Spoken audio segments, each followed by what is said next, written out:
अभी एक झांगुर बाबा, चाहे झिंगुर बाबा कह लो चाहे झांगुर बाबा कह लो, उर्फ जमालुद्दीन। पहले तो नाम में ही षड्यंत्र देखिए, बाबा। भाई तुम्हारे यहाँ बाबा कब से होने लग गए? जमालुद्दीन बाबा थोड़ा ही ना होगा, मौलवी होगा, मुल्ला होगा, बाबा कैसे हो जाएगा? लेकिन नाम में ही झोल कर दिया, झांगुर बाबा उर्फ जमालुद्दीन। उसकी एक सहयोगी है जो नीतू उर्फ नसरीन। आप देखिए, अगर आपको, पहली बात तो मैं ये कहना चाहूंगी कि अगर आपको इतना ही हिंदू नाम रखने का पसंद है, शौकीन है आप, तो आप घर वापसी कर लीजिए। हमारे यहाँ तो शुद्धि सभा की स्थापना स्वामी श्रद्धानंद ने इसीलिए की थी ताकि जो लोग भूले भटके या तलवार के डर से धर्म परिवर्तन कर लिए, उनको दोबारा से अपने घर में प्रवेश दिलाया जा सके, उनको बुलाया जा सके, इसलिए घर वापसी कराई जाती थी। तो अगर आपको इतना पसंद है बाबा कहलवाना, अगर आपको नसरीन जी नीतू कहलवाना पसंद है, तो आप घर वापसी कर लीजिए। लेकिन नहीं। और झांगुर बाबा प्रकरण, आप विचार कीजिए, इतने दिन से कह रहे थे लव जिहाद चल रहा है, लव जिहाद चल रहा है, लेकिन कोई मानने को तैयार नहीं। नहीं जी, ये तो हिंदूवादियों के षड्यंत्र है, ये तो विश्व हिंदू परिषद का षड्यंत्र है, ये तो आरएसएस की चाल है, ये तो आर्य समाजियों का बिछाया जाल है, ये लोग शब्दों के जाल में फंसाना चाहते हैं। हम सब तो भाई भाई हैं, भाईचारा है, और ये लव जिहाद जैसा कुछ भी नहीं होता। लेकिन झांगुर बाबा का मामला जब से प्रकाश में आया, बलरामपुर के रहने वाले झांगुर बाबा, जो पहले रहने वाला, वाले तो वो लायक ही नहीं है, वाला, पहले वो क्या करता था, अंगूठी बेचता था, गरीब था, बिल्कुल कुछ नहीं था उसके पास। आज उसकी करोड़ों की संपत्ति है। आप विचार करो, इतनी लंबी सी दाढ़ी, आपने वो फोटो देखा होगा झांगुर बाबा का। और उस शहर में काम क्या था वो जानिए आप। पूरा हिंदू समाज, पूरा सनातनी समाज, हमको लगता है बहुत सुंदर बंगला कोठी बना दिया, एक बेटा हो गया, उसके लिए पूरी जिंदगी कमाए। अगर 5 लाख कमाते हैं तो भी एक बेटा पालते हैं, और अगर 10 लाख महीना कमा रहे हैं तो भी एक ही बेटा पाल रहे हैं। और हमको लगता है ये बहुत अच्छी प्रॉपर्टी तो बना दी अपने बेटे के लिए, इस बेटे को पढ़ाना भी है, इसको बहुत प्यार से रखना भी है। एक बेटी हो जाती है तो आजकल तो हम आधुनिक हो गए, तो हमको लगता है बेटी भी हो गई तो क्या समस्या है, आगे हम लोग फिर भी संतानोत्पत्ति नहीं करते हैं।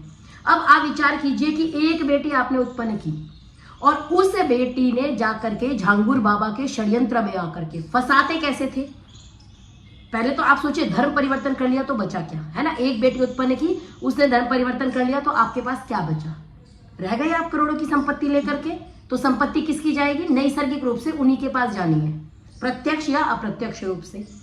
अब झांगुर बाबा करता क्या था, इन्होंने एक बहुत बड़ी गैंग बनाई हुई थी, और झांगुर बाबा का काम ये था कि हिंदू लड़कियों को फंसाना, नाबालिग लड़कियां भी उसमें शामिल थी, हिंदू लड़कियों को फंसाना, उनसे जबरदस्ती विवाह करवाना और लड़कों का संपर्क करवाना। लड़के माने जैसे शर्मा करके मिलते थे, जैसे राठौड़ करके लड़के मिले। अभी एक लड़की का बयान आ रहा है, वो कह रही मुझे राठौड़ नाम बताया, राजू राठौड़ कह रही, मैंने सोचा मैं ब्राह्मण हूं, मुझे लगा राजपूत है तो जाट राजपूत ब्राह्मण सब बराबर है, तो मुझे लगा कोई बात नहीं भाई, अगर इससे विवाह हो जाता है तो कोई प्रॉब्लम नहीं है। लेकिन बाद में पता चलता है कि वो राठौड़ तो है ही नहीं, उसका तो नाम ही कुछ और है, सलीम अब्दुल लोग बैठे छिपे हुए। बाद में उस लड़की को समझ में आया। आप विचार करके देखो कितनी तैयारी है, कितना ज्यादा विचार कर रहे हैं। और ये बयान कोई साधारण नहीं कह रहा। अभी तक तो कहते थे हिंदूवादी भड़काते हैं, इनका तो काम ये है, कोई ऐसा कुछ नहीं चल रहा। यूपी में बैठे प्रशासनिक अधिकारियों के बयान है, आप टीवी में सुन के देखिए।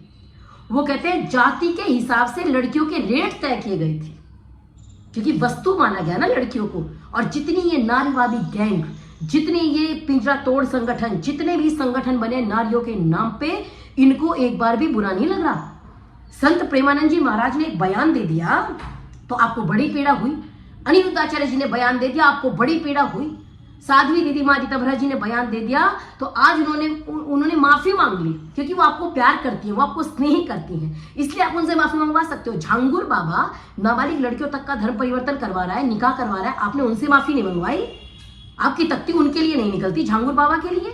संत प्रेमानंद जी महाराज को आप टारगेट करेंगे, और हमारी आजादी में बाधा डाल दी, हमारी स्वतंत्रता में बाधा डाल दी, हम तो संवैधानिक अधिकार है हमारे, हम तो स्वतंत्र देश के नागरिक हैं। वो तुम्हारा धर्म परिवर्तन करा रहा है। और जितनी भी लड़कियों के मैंने बयान सुने, या तो वो इंस्टाग्राम के थ्रू मिली है, मतलब सोशल साइट्स के थ्रू इनको मिलते हैं, और हिंदू बन के मिलते हैं। पूरा परिवार, आप देखिए, आप कहोगे जी एक लड़के का षड्यंत्र है, एक लड़के की क्या गलती है? नहीं, एक लड़का नहीं, पूरा परिवार हिंदू बन के बात करता है। बंदी को पता ही नहीं है कि ये मुस्लिम है या हिंदू है। अब उनके पास जो साहित्य मिला, अब विचार करो, उन्होंने रेट तय किए गए थे। ये मेरी जबान नहीं है, किसी हिंदूवादी की जबान नहीं है, किसी विश्व हिंदू परिषद की जबान नहीं है, किसी बजरंग दल का बयान नहीं है। ये बयान जो मैं आपको बता रही हूं ना, ये यूपी सरकार के प्रशासनिक अधिकारियों के बयान है। वो कहते हैं सवर्ण जातियों की लड़की के लिए था 16 लाख रुपए। अपनी लड़कियों को फूल सा समझते हो, प्यार करते हो, प्यार से पालते हो, बेटा समझ के पाल रहे हैं, लेकिन 16 लाख रुपए आपकी बेटियों के लिए तय किया जा चुका है। सवर्ण जाति की, जो कहते हैं ना मेरा अब्दुल ऐसा नहीं है, वो भी कान खोल के सुन ले बहना, ये आपके लिए भी है। 16 लाख रुपए सवर्ण जाति की लड़की है, और पिछड़ी जाति की अगर लड़की है तो उसके लिए 12 लाख रुपए रेट तय हो रहे हैं, उसके लिए 12 लाख रुपए। और अगर लड़की दलित है तो उसके लिए 10 लाख रुपए, अर्थात 16, 12, 10।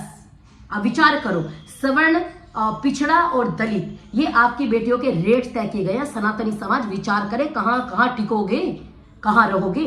और जो उनके पास लिटरेचर पाया गया, वो अधिकारी बयान दे रहे हैं, जो लिटरेचर पाया गया, अमिताभ जी ने कहा कि उस लिटरेचर के द्वारा हमें पता चला, हमें जानकारी मिली कि देश को इस्लामिक राष्ट्र बनाने की तैयारी है, ऐसा उनके पास साहित्य है, ऐसा टारगेट लेके चल रहे हैं। और सुनिए, 40 बैंक अकाउंट्स, 1 नहीं, 2 नहीं, 3 नहीं, 4 नहीं, 40 बैंक अकाउंट्स में गल्फ कंट्रीज से, अब देखिए इस्लामिक कंट्रियों से, इस्लामिक देशों से 100 करोड़ रुपए से ज्यादा की राशि आई है, जिसका प्रयोग, जिसका इस्तेमाल ये अवैध धर्मांतरण के लिए कर रहे थे।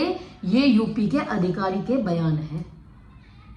अब सनातनी समाज विचार करे, जातिवाद में बटा हिंदू, परिवारवाद को तोड़ता हिंदू, संत प्रेमानंद जी के सही बयान का विरोध करता हिंदू, साध्वी ऋतंभरा दीदी के बयान का विरोध करता हिंदू, केवल अपने घर परिवार में लगे रहने वाला हिंदू। विचार करे कि कहां टिकोगे। आपकी बेटियां पढ़ने तो इसी सोसाइटी में जाएंगी, रहेंगी भी इसी सोसाइटी में। तो धर्म परिवर्तन की कितनी तरीके से इन्होंने आंधी चला रखी है, मेरे को समझ में नहीं आता भाई। विभाजन करके देश दे दिए, पूरी दुनिया को अपना बनाने की तैयारी है, दूसरा आदमी आपको अच्छा नहीं लगता। एक हम है, वेद आदेश कहता है संगच्छ ध्वंसम वद ध्वंसम वो मनांसि जानताम, प्रेम से मिलकर चलो बोलो सभी ज्ञानी बने, पूर्वजों की भांति तुम कर्तव्य की मानी बनो। हमारे यहाँ कर्तव्य की बात की गई, धर्मांतरण की बात नहीं की गई, घर वापसी की बात की गई। अगर धर्मांतरण कराते ना तो सबसे प्राचीन धर्म है हमारा, पूरी दुनिया में आज सनातन के अलावा कोई होता नहीं। तुम प्रेम में फांसते हो, अरे दम है तो सलीम बन के फांसो ना, यश शर्मा बन के क्यों फांस रहे हो? अगर दम है तो अब्दुल नाम बता के फांसो ना। क्यों बताना पड़ रहा है कि मेरा नाम अब्दुल नहीं है, मेरा नाम तो राजू राठौड़ है? अगर इतना ही राठौड़ बनने का शौक है तो आओ ना, घर वापसी करो, हम तैयार बैठे। लेकिन घर वापसी नहीं करेंगे। आपकी बेटियों को षड्यंत्र के तहत फंसाने की तैयारी है। और वो लड़की जो बयान दे रही है उसको ध्यान से सुनिए। वो कहती है जब मैं सऊदी गई, उसको सऊदी ले जाया गया, कहती है मुझे वहां पे मुरादाबाद के लोग, देवबंद के लोग, देवबंद क्या है, बारूद के ढेर पे बैठा है, ये आप और हम सब जानते हैं। और आसपास के लोगों ने देखा संदिग्ध गतिविधि, पीर बाबा बने बैठा था, ये जमालुद्दीन झिंगुर झांगुर बाबा, ये पीर बाबा बने बैठा है। हमारा तो सनातनी समाज पूरा पीर बाबा पे टक्कर ही मार रहा है। हमको अपने लोग पसंद नहीं आते, अपने हनुमान जी के मंदिर जाके हमको चैन नहीं आया, शिव मंदिर जाके हमको चैन नहीं आया, हमको गणेश जी के मंदिर जाके चैन नहीं आया, हमको अपने मंदिर जाके चैन नहीं आ रहा। अब हमने पीर बाबा पे भी जाना शुरू कर दिया। और वो पीर बाबा क्या कर रहे हैं? झांगुर, वो धर्म परिवर्तन करा रहा है, आपकी बेटियों के रेट तय कर रहा है। सुनने में भी कितना भद्दा लग रहा है, मुझे बोलने में भद्दा लग रहा है। 16 लाख, 14 लाख, 12 लाख, 10 लाख, ये आपकी बेटियों के रेट है। सनातनी समाज जाग जाइए, जातिवाद में मत बटिए। और सबसे यही कहूंगी कि ये जो लव जिहाद जो चल रहा है ना, इस पर कानून जो सरकार लाई है, कम से कम कुछ कार्य सरकार के भरोसे मत छोड़िए। अपनी बेटियों को संस्कार दीजिए। आज आपकी बेटियां, और मैं तो देख रही हूं बेटियां तो छोड़िए, माएं भी स्वामी प्रेमानंद जी का, संत प्रेमानंद जी का विरोध तो कर रही हैं, लेकिन झांगुर बाबा का विरोध नहीं कर रही। आपकी तख्ती संत प्रेमानंद जी के लिए उठ जाती है, झांगुर बाबा के लिए नहीं उठती। साध्वी ऋतंभरा दीदी ने क्या बयान दिया? उन्होंने मात्र इतना कहा कि जो रील पे अश्लीलता चल रही है, यही तो बोला ना आपको। उन्होंने नृत्य को मना नहीं किया, कई बार मुझे भी कह रहे नृत्य नहीं होता था क्या जी, अब नाचने को मना कर रही है। मैं नृत्य करने को मना नहीं कर रही, लेकिन सड़कों पे जो मुजरा कर रही हूँ उसको मना कर रही हूँ। यही भाषा है मेरी।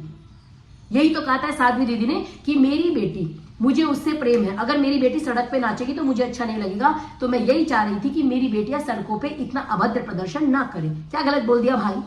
उनके विरोध में तलवारें तान के खड़े हो जाते हो, उनके विरोध में तख्तियां तान के खड़े हो जाते हो। आपको समझ में ही नहीं आ रहा कि शत्रु कौन है, मित्र कौन है। तो मैं यही कहूंगी कि जो संत प्रेमानंद जी का विरोध कर रही हैं, साध्वी ऋतव्रा जी का विरोध कर रही हैं, तो पहले तो ये चेक कराओ कि सच में सनातनी हो या नहीं हो। पहले एक बार आप चेक कीजिए कि आप सनातनी है या नहीं है, या केवल जन्म ले लिया, कर्मणा तो आप है ही नहीं। ठीक है। और अगर झांगुर बाबा के विरोध में शब्द नहीं निकल रहा तो संत प्रेमानंद जी के विरोध में मत बोलिए। ये दोगला व्यवहार मत करो। हालांकि दोनों की तुलना नहीं हो सकती, एक सबको समा के चलते हैं। सर्वे भवन्तु सुखिनः, सर्वे सन्तु निरामयाः, सर्वे भद्राणि पश्यन्तु, मां कश्चित् दुःख भाग् भवेत्। ये संत प्रेमानंद जी के विचार है। मतलब ये हमारे हिंदू सनातनी समाज के विचार है। और एक का विचार है कि केवल हमारा अस्तित्व रहेगा, दुनिया में कोई नहीं रहेगा। दोनों में भेद है। फिर भी आप झांगुर बाबा का विरोध नहीं कर पा रहे, जो आपकी बेटियों का रेट तय करते हैं। विचार कीजिए सनातनी समाज कि हमको किसका विरोध करना है, किसका समर्थन करना है। धन्यवाद। जय श्री राम।